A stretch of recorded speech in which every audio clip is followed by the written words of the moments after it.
1995 was a pivotal year for Immanuel, especially in the worship area. In the fall of 95, Pastor Greg Carlscott asked me if I would lead an ad hoc committee to study alternative forms of worship.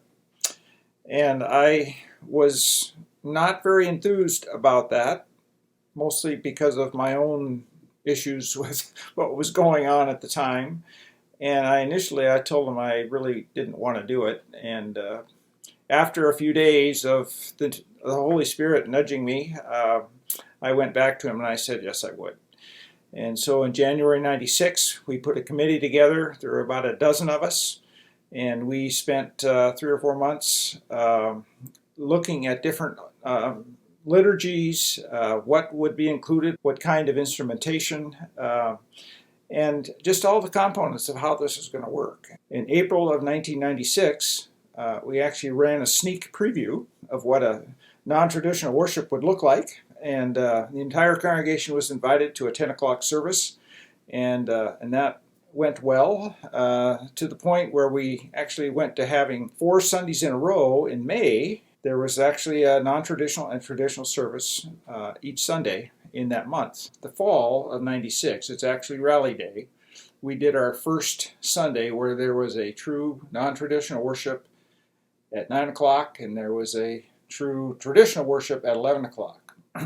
We had a great group of people. I'll just mention Rick Wall. He was a guy who had an excellent singing voice, and so he helped do the leading of the singing, and I basically handled the instrumentation. We had a good run with lots of intergenerational participation. We had moms and dads and their kids that were participating in these bands. In the high holy days, they were like Christmas Eve and Easter, they were always the most fun. We had the most participation, but it was also the most work.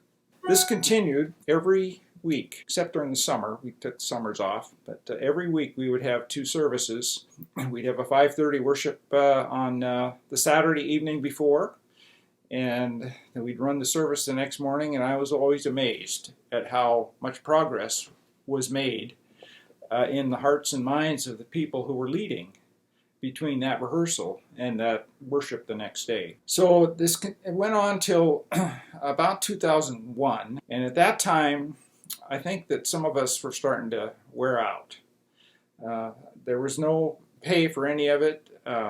It was a huge effort to get set up every Sunday and just keep it going, and this is pretty typical of these kinds of things. And my theory was that if we really wanted to have this ministry continue at Immanuel, then we needed to start to fund it. It was about finding someone to come in and lead our worship and music for Immanuel. And so after a fair amount of debate, we ended up hiring Phyllis Huber. And she came and she stayed for 10 years.